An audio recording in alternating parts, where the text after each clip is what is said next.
Okay, I have a fun effect to share with you today. It uses something called the face-up cards principle. So I'll add a link in the description below so you can look that up and learn about the principle that drives this. Okay.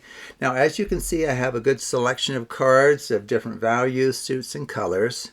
And I believe there's 16 of them all together. So let's go ahead and gather them. Now, since the two of us saw the cards, why don't we just give them a good mix so that no one knows where anything is. In fact, what we're going to do is we're going to just deal out, make a best here, 3, 4, 5, 6, 7, 8 into 2 piles. In fact, you can mix these as much as you would like within each of the piles. That's fine. Same thing here. Just randomize those to your heart's content. Okay, and then we'll gather those up, and then I need you to make a decision here. I'm going to have you choose one of the piles to flip face up, and then we're going to perform a rosette shuffle. So which packet would you like face up? The right one? Okay, that's just fine. So if you've seen a rosette shuffle before, this is where you kind of spin the cards like this, and then you just bring them together how they may. They make kind of a mess, and sometimes they bump up against each other, so that, heavens above, they don't want to go together. Okay, so we can see that we've made a mess here. Okay, very good. And now what I need you to do is I need you to choose 8 random numbers between 1 and 16. Okay, now since you're not here, I had to just make a choice. But just know that when you go to perform this, the spectator is free to choose any 8 random numbers between 1 and 16. And it may be helpful to have them write them down, kind of like I've done here. Okay, so what we're going to do now is, so these are the numbers you supposedly chose.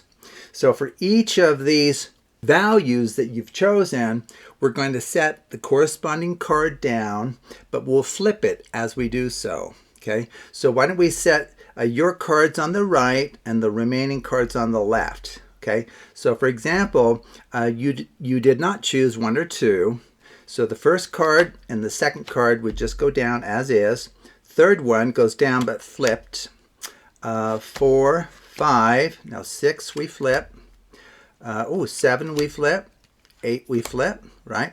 And then 9, 10, 11 we flip. 12 we flip. 13, 14, 15 we flip, and 16 we flip that one as well. Okay, so let's move that aside here. So let's just see where that has brought us here. I'll go ahead and just fan these out like so. So we can see these really well without flipping everything. Okay, very good. In fact, we can move them up here if you want to be OCD like me. Oh, and by the way, off to the side, I've had a written prediction and camera view the whole time. So let's go ahead and just take a look at what this prediction says. It claims you will separate the 16 cards into 2 piles, having the same number of up-facing cards in each pile. Is that true? How could that possibly be true? Let's see, we have 1, 2, 3 over here, and then 1, 2, 3 on the right. Okay, how in the world did you do that? Oh, wait, I think there's a second part to the prediction. The values of the up-facing cards in one pile will be even. The other pile will have odd-valued up-facing cards. Really? Let's see. Queen is a 12. That's even. So we get even, even, even. A 7's odd, of course. And then a jack is an 11. That's odd. You nailed both parts of this written prediction that was set aside before we even began any of this together. And that's before all of the random choices that you made along the way. How in the world did you do that?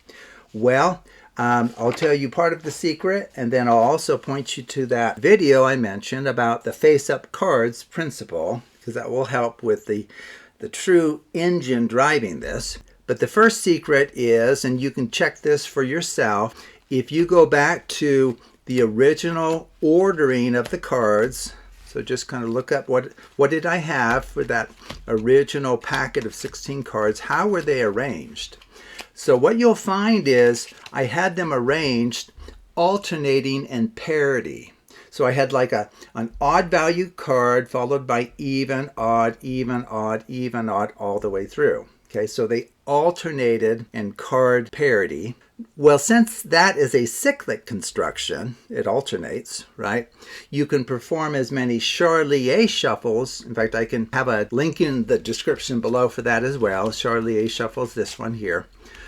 You can perform as many Charlier shuffles on a cyclic packet as you like, and it won't harm that property of the packet. In fact, it's equivalent to just cutting the packet at some location, which also preserves cyclic structures. And then from there, we dealt those out into two piles. Well, think about it. One pile will have like the odd value cards, the other the even. You're free to flip either face up. We rosette shuffled those, right? And then I had you choose 8 random numbers between 1 and 16. And that's the case. And so if you actually deal out and flip the cards indicated by the spectator's choice of 8 random numbers between 1 and 16, this is guaranteed to not only separate the cards into two piles with the same number of up-facing cards, like going up, but also the up-facing cards, of course, for one will all be even valued, and the up-facing cards for the other will all be odd valued. Okay, so really the remaining secret is in this face-up cards principle. So take a look at that video to understand that principle better, because if you do, you can apply it in so many different ways to create your own brand new original mathematical card effect. So thank you for watching, and take a look at other videos on the Absolute Math Magic channel.